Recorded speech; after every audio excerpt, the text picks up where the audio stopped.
আগামী 6 এপ্রিল বরাকের 3টি আসনে প্রচার অভিযান চালাবেন ওয়েসি এবং আজমল। নীলামবাজার, মালুয়া, আলগাপুর, কাটলিছড়ায় সভা করবেন আজমল এবং ওয়েসি, জানালো করিমগঞ্জ জেলা কমিটি। উত্তর করিমগঞ্জ বিধানসভা আসনে শক্তি বাড়ালো এআইইউডিএফ। বিশাল বাইক র্যালির মাধ্যমে উত্তর করিমগঞ্জে এআইইউডিএফ এর শক্তি প্রদর্শন।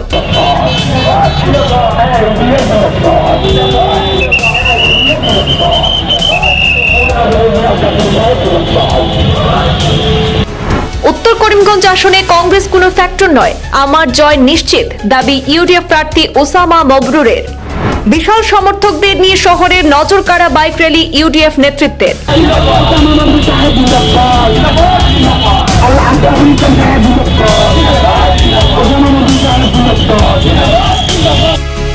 আসন্ন বিধানসভা নির্বাচনকে সামনে রেখে উত্তর করিমগঞ্জে শক্তি প্রদর্শনে নেমে পড়ল এআইইউডিএফ।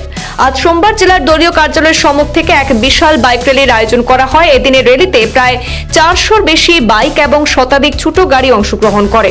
উত্তর করিমগঞ্জ বিধানসভা কেন্দ্রের এআইইউডিএফ প্রার্থী ওসামা মবরুরের নেতৃত্বে শুরু হওয়া এই র্যালি শহরে প্রধান সড়ক পরিক্রমা করে শেষ পর্যন্ত বদরপুরে গিয়ে সমাপ্ত হয়। র্যালিকে ঘিরে সকাল থেকেই কর্মী সমর্থকদের মধ্যে ব্যাপক উৎসাহ লক্ষ্য করা যায়। বিভিন্ন এলাকা থেকে হাজার হাজার সমর্থক সেই র্যালিতে অংশগ্রহণ করেন।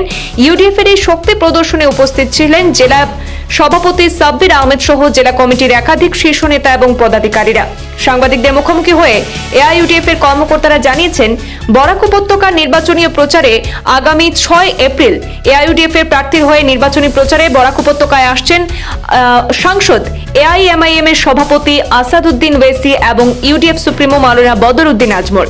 উত্তর করিমগঞ্জের মালুয়া, দক্ষিণ করিমগঞ্জের নীলামবাজার এবং আলগাপুর কাটলিছড়া সমষ্টিতে এআইইউডিএফ প্রার্থীর হয়ে নির্বাচনী প্রচারে অংশগ্রহণ করবেন আসাদউদ্দিন ওয়েসি এবং মাওলানা বদরউদ্দিন আজমল। আজকের সাংবাদিক সম্মেলনে এআইইউডিএফ নেতৃত্বরা কি বিস্তারিত তুলে ধরেছেন শোনাবো দর্শকদের।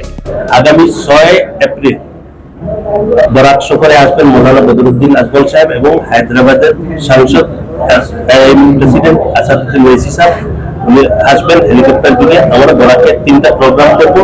আগামী 6 তারিখ নীলামবাজার একটা, আর নর্থ করিমগঞ্জের মালুয়াতে একটা, আর আলগাপুর কাটলিছড়ায় একটা।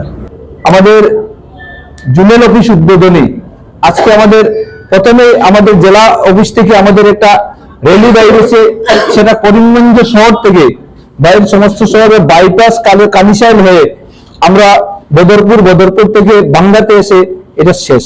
আমরা আজকের র্যালিতে অত্যন্ত সাড়া পেয়েছি, মানুষের সাড়া, এটা অনুভব করছি। মানুষের সাড়া দেখে আমার মনে হচ্ছে আমরা এই সমষ্টিতে যারা অন্যান্য ভারতীয় জনতা পার্টির প্রার্থী আছে, আমাদের ভারতীয় জাতীয় কংগ্রেসের প্রার্থী আছে, আমাদের দলের প্রার্থী আছে, মানুষের কাছে আমাদের প্রার্থীর গ্রহণযোগ্যতা সবচেয়ে বেশি। কেন আমাদের প্রার্থী হলেন বদরপুরের প্রয়াত মৌলানা আব্দুল বিনীত চৌধুরী সাহেবের উত্তরসূরি, যিনি 6 বারের বিধায়ক, যার পিরিয়ডটাকে বদরপুর গোল্ডেন পিরিয়ড, সোনালী যুগ বলা হতো।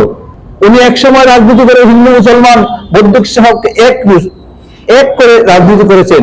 ওনার উত্তরসূরি মোল্লা চৌধুরী সাহেবকে আমাদের দলের প্রার্থী মোল্লা বদরউদ্দিন আজমল সাহেব ওনাকে প্রার্থী মানুষ এত সাড়া দিয়েছে। আমি আজকে অনুভব করছি এই সমষ্টিতে তৃণমুখী লড়াই হবে, শেষ সিদ্ধান্ত মানুষ আমাদের পক্ষে আসবে, এটাই আমার অটল নির্বাচনী প্রচারে র্যালি। কিন্তু আমি প্রত্যেকটা এলাকায় আমার সমষ্টির প্রত্যেকটি জিপিতে আমি গিয়েছি, যে যাওয়ার ফলস্বরূপ আজকে এই র্যালিটা আমার সফল হয়েছে। আর এই র্যালি সফল হওয়ার কারণে আমার জয় আমি নিশ্চিত মনে করি। আর আমার প্রতিদ্বন্দ্বী হিসাবে ভারতীয় জনতা পার্টি থাকবে। র্যালি সূচনা হয়েছে আমাদের সেন্ট্রাল এয়ারপোর্ট অফিস থেকে।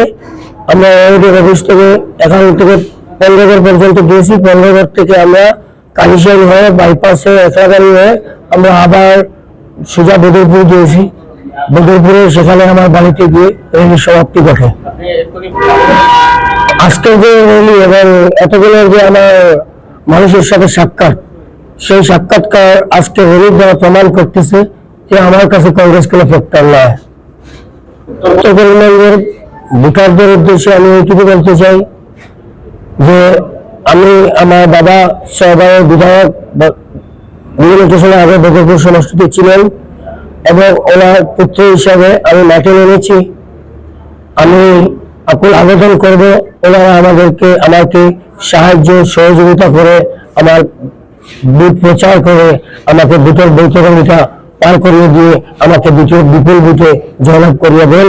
আমি অন্তত পক্ষে উত্তর করিমগঞ্জবাসীর জন্য আর কিছুই করতে না পারি, যতগুলো স্কিম আসবে সেইগুলো দালাল মুক্ত স্কিম হবে, কোনো দালাল দ্বারা প্রতারিত হয়ে স্কিমগুলো বিনাশ হবে না।